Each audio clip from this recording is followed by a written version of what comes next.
Saya, Joko Widodo.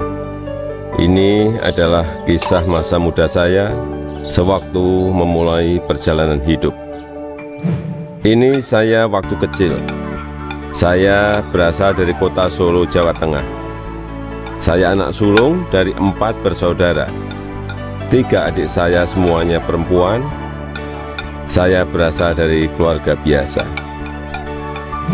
Kami berulang kali pindah rumah kontrakan, rumah sederhana yang mampu dibayar Bapak untuk tempat tinggal kami sekeluarga.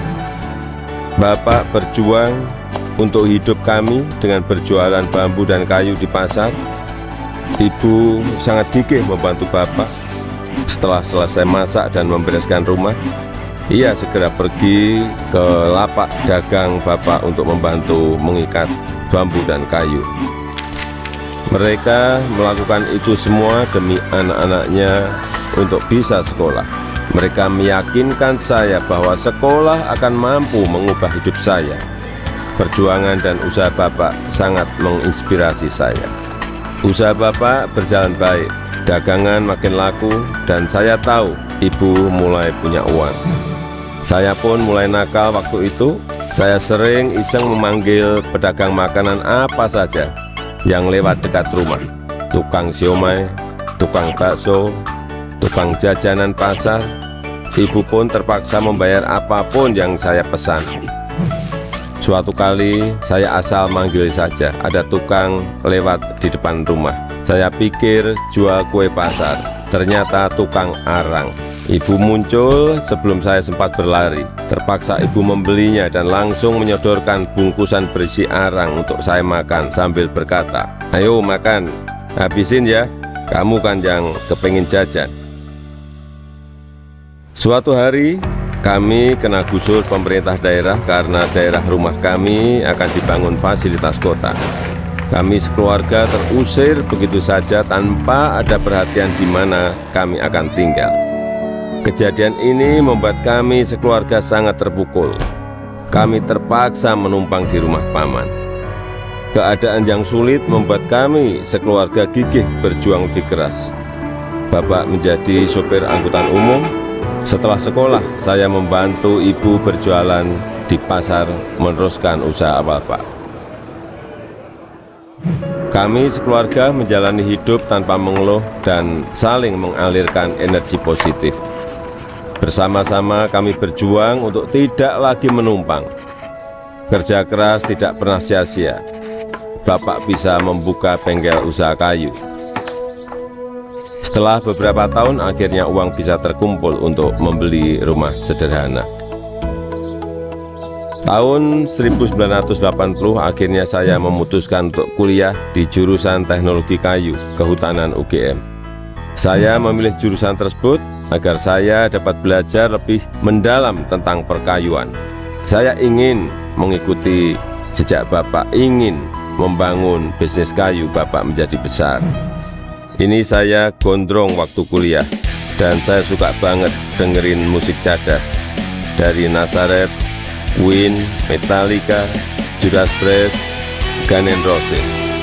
Saya juga hobi banget naik gunung, Gunung Lawu, Gunung Merapi, Gunung Merbabu, Gunung Kerinci, sudah saya daki. Menginjak masa penulisan skripsi di dekat akhir kuliah, saya sudah agak kalem. Akan menginjak dunia kerja, saya memutuskan untuk lebih serius. Saya bertemu dengan gadis bernama Iriana. Dia teman adik saya yang sering main ke rumah.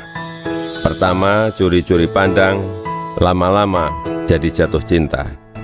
Iriana orangnya sederhana, dan itu yang saya suka. Pacaran waktu itu berat di ongkos tapi ringan di hati. Saya naik bus penuh sesak, bolak-balik Jogja Solo demi bertemu Iriana.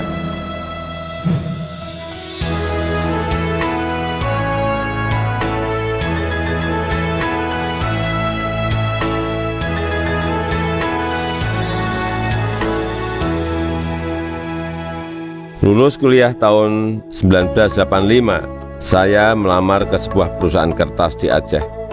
Setelah diterima, saya baru tahu akan ditempatkan di hutan rimba. Pekerjaan saya adalah mempersiapkan persemaian pinus untuk kemudian ditanam di lapangan di hutan-hutan yang gundul. Beberapa bulan setelah itu saya kembali ke Solo untuk menikahi Iriana dan menyiapkan keberangkatan kami ke Aceh. Masa awal pernikahan kami berada di dalam hutan rimba selama 2,5 tahun. Pada tahun kedua, Iriana sudah dalam kondisi hamil dan kita memutuskan untuk melahirkan anak pertama kami di Solo. Kembali ke Solo, mulai ikut paman bekerja di pabrik mebel untuk mencari pengalaman. Di sini saya belajar banyak tentang bagaimana menjadi pengusaha yang baik. Semua posisi pernah saya lakoni, di produksi, di pemasaran, semuanya pernah saya alami. Tahun 1987, anak pertama saya lahir, Gibran Rakabuming. Gibran itu singkatan dari gigih dan berani. Saya ingin putra pertama saya punya semangat hidup seperti namanya. Lahirnya Gibran juga memicu saya untuk mendirikan perusahaan pertama saya yang bergerak di bisnis mebel dengan nama CV Rakabi.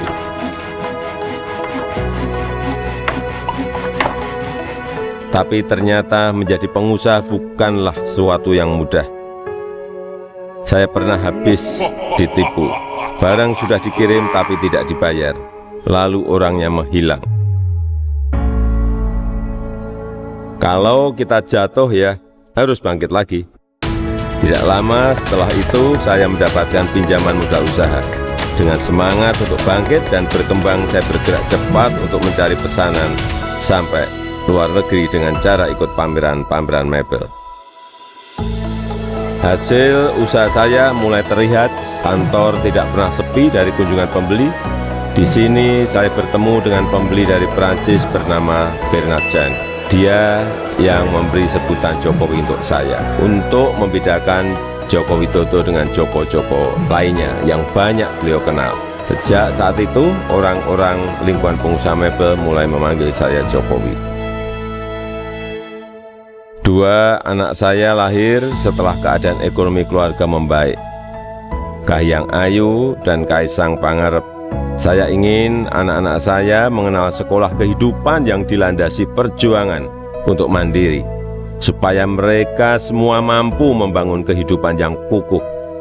Keluarga adalah sumber kekuatan terbesar bagi saya. Saya yakin yang saya alami waktu muda sedang kalian alami sekarang. Tidak ada Jokowi hari ini jika tidak ada sejarah susah hidup saya. Teruslah berjuang mewujudkan mimpi-mimpi kalian. Mari kita terus bangun Indonesia maju.